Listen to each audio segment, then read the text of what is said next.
Welcome to Jump, your destination for all things MSU.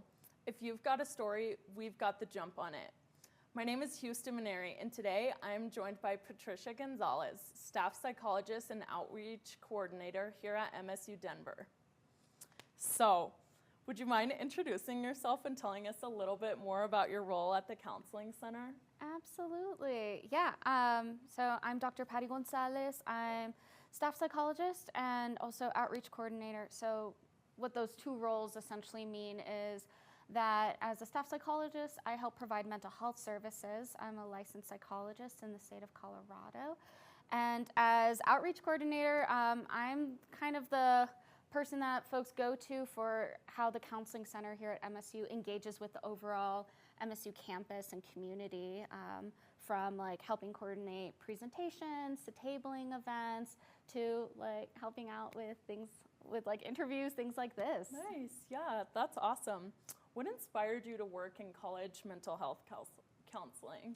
Absolutely. A little bit of my own experiences and just the love that I hold for college students and graduate students, because it's such a unique developmental point in life.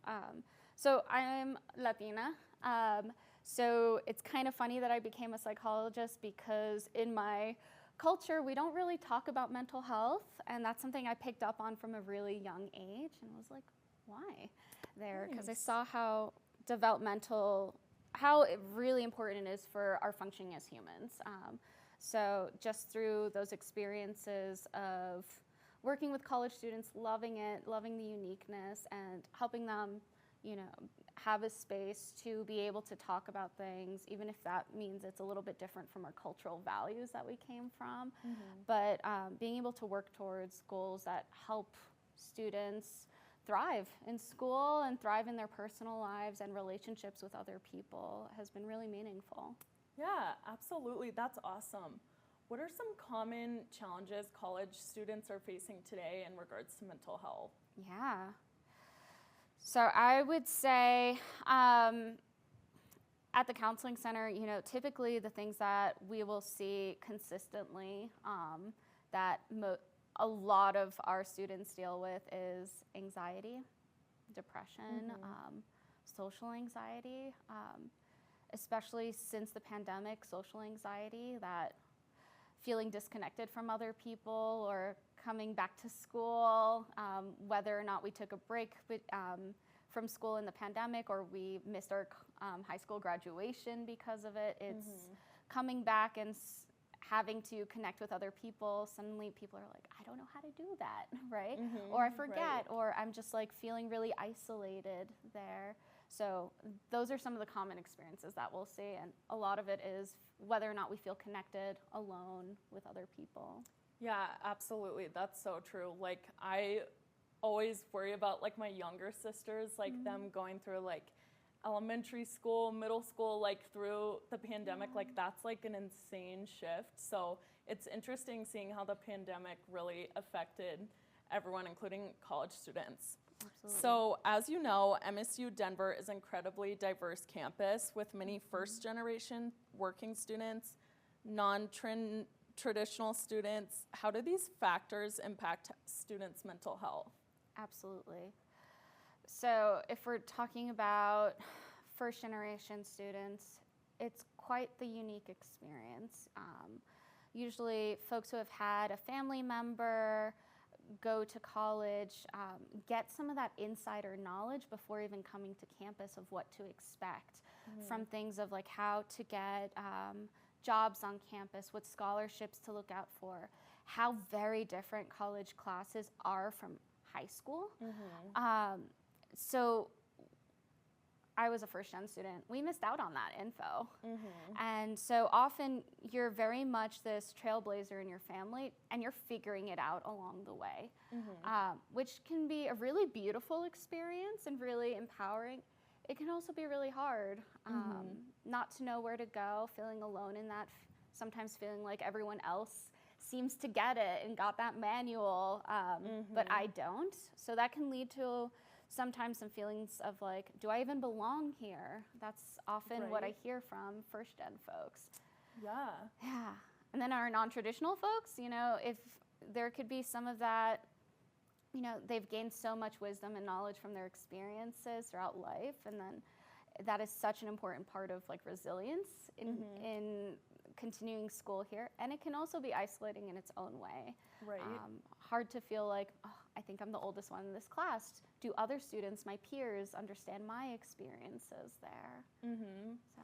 Yeah, absolutely. And I think that's what makes MSU Denver such a unique college experience, is because we have so many like first generational students, working students, non-traditional students, that it really just makes it like a great community for maybe at like bigger, larger universities that community wouldn't exist. But here I think that's what makes MSU Denver like very special. Absolutely. So many students here balance work, school, and sometimes even family responsibilities. How can students manage stress and avoid burnout in such demanding circumstances? Okay. The first thing I think of is self-care, and I think especially right now in pop culture, we add so much different meaning to what that actually is. We think of these huge things like taking myself to the spa or like this like really expensive vacation. But what we really need to understand is that self-care are the small decisions that you make for yourself throughout a day, right? For example, like eating, right? Right, Yeah. making sure that you're eating, having calories, which is energy to fuel your body, allow your body to move from class to class, let you be able to concentrate, use your beautiful brain so that you can study and prepare for the next thing.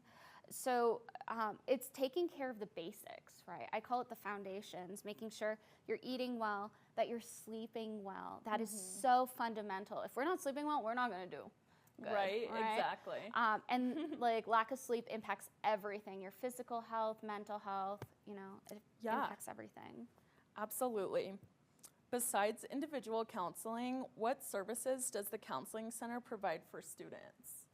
Yeah, so like you mentioned, we offer one-on-one individual counseling for a semester. We also have a really lovely big group program. So group therapy is even shown in just the research out there, how helpful it is for college and the graduate student demographic there, because you are able to work on whatever concerns you're wanting to, from like, let's say anxiety, depression, or I just want to learn some skills for balancing stress, right? Stress management.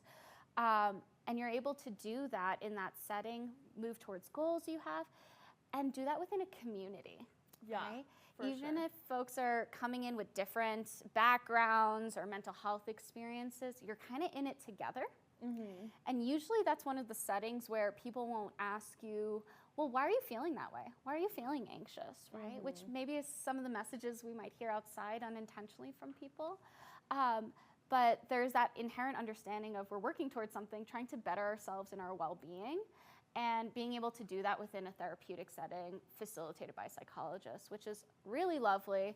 So we offer groups, tons of group every semester, from more general concerns like stress management to more specific mental health experiences. For example, I do the social anxiety group every semester. We have a men's support group. So those are just some examples there. We also offer walk-in services for crises. So if a student is experiencing really extreme distress or is in crisis, maybe feeling suicidal, they know that they don't have to deal with it alone. They can get help immediately. So they can just walk in, and we have counselors on standby throughout the day for that purpose there. So they're not getting in anyone's schedule, which is the worry that some students will have. But no, we specifically have that service available for any student who's in distress, or if you have like a friend in your class and you're like, hey, like you look like you're having a hard time, right? You can walk them over as well. Nice, yeah, that's awesome. That actually goes perfectly transitioning into my next question.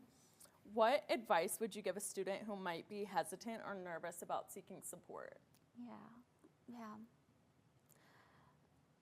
You know, I think all of us as humans can relate to the fact that sometimes life hits us, right? Life throws us some curveballs sometimes, and we cannot always do it alone, right? There's moments in our life where every one of us has reached out to a mentor or a friend, like needed to just vent at times, right? It's really harmful for us to keep it inside when we're going through it, right? And a lot of us have really wonderful resources and networking or just like skills, but when we're really stressed out, this part of our brain, which is our prefrontal cortex, it's our decision maker, it helps us problem solve. She ain't working as well. Right. She's not working as well. So sometimes we really do need to ask for support. Right? And it's actually such a big strength to be able to acknowledge that, right? To be able to be like, actually, I'm going through it. Maybe I should talk to a professional or get reach out to someone and they say like, hey, I think you could really benefit from like therapy there. And that's just helping you, not just current you, but the future you. Yeah. Right? Being able to take care of yourself now and learn how to do that is going to be vital for your development as a person. It's also going to make you a better spouse, partner, friend, mentor, professor to someone, whatever roles we have in life. It's going to allow us to better be there for others in the future too. But we got to take care of ourselves first. And that can look as simple as just going once to the counseling center to like one of those walk-ins, right? And venting or getting some grounding skills, right? Like, for example, a breathing skill, or how do I manage like emotion regulation right here, or dealing with having tolerance for distress there. That is going to add to your tool belt for life, right? And you're going to role model that for other people. So you taking care of yourself also helps others in life. And so that is a big thing that I tell people in general of, we're often there for others in so many ways, but we have to take care of ourselves to do that for other people too. Right, absolutely. That's like what they always say on airplanes, like, yes, put your oxygen mask on before helping others. Like that totally works as like a metaphor for life. Yeah. I actually say that to clients, right? Exactly. If you're both struggling to breathe, no one's going to get help. Exactly, yeah. So how can students help support their friends who may be struggling with their mental health? Absolutely. So the first thing I would say is approach folks with curiosity. Approach your friend with curiosity, right? Rather than jumping to maybe give advice or jumping to like, oh, I know how you feel. Even if we've had a similar experience, right? All of our experiences are unique flavors, right? So we might not exactly always get, right, what someone is experiencing stress-wise or emotionally there, right? So I would say be curious, ask open questions, right? Rather than like why, for example, which I mentioned earlier, right? Just say like, oh, tell me more, right? Tell me more. How is that situation impacting you, right? Like, what can we do to help maybe decrease your stress? What do you need right now? How can I be here for you as a support? So those are those like how, kind of like interviewee questions, right? But more so it just you showing non-judgmentalness, right? That's one of the things that really makes people keep things inside, of worrying about being judged there or like, oh, they're not going to get me. So if you come in and somebody is vulnerable with you and says, hey, here's how I've been feeling, thank them. Like, oh my gosh, I'm so glad you said that to me, right? Thanks for sharing that with me. Tell me more about this, right? What can we do? Like, what resources? Hey, actually, I know the counseling center, right? I think that could be really helpful for you, right? So being non-judgmental, being open, right? But just showing a lot of care. Don't be on your phone multitasking when someone's talking to you, right? Right. Look them in the eyes, face to face, right? Showing body language that cares, like leaning forward. I sometimes will say like I'll do concerned eyebrows sometimes, and it's just a natural thing that we do as humans. It's not disingenuous, but be nodding, but showing through your body and through your words, I'm here for you. And sometimes that's all people need, to know that they're not alone.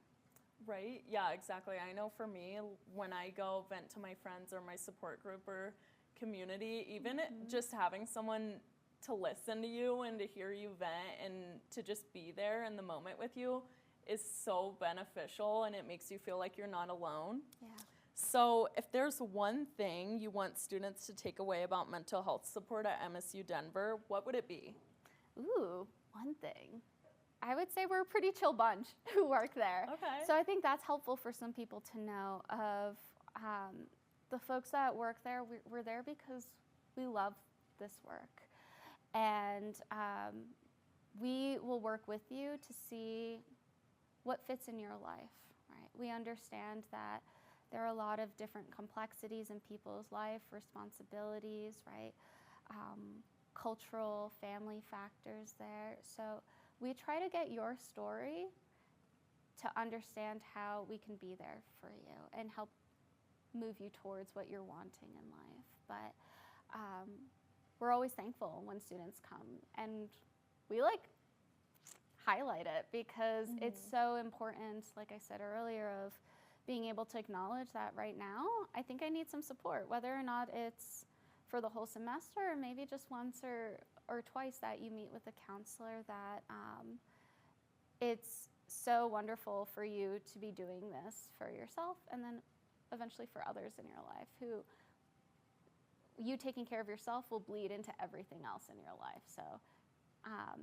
So we're here for you, and we're not going to assume things about you either. We're curious to hear from you, your voice, your wisdom, and we work with you and your wisdom to move you towards what feels like the next best steps for you. Awesome. Yeah, that's such a great message. I think it'll really help a lot of MSU Denver students. But thank you so much, Patricia, for coming onto our show today. And thank you all for watching and being a part of the MSU Denver community. If you've got a story to share, we want to hear it. Reach out to us. Until next time, take care and keep the conversation going.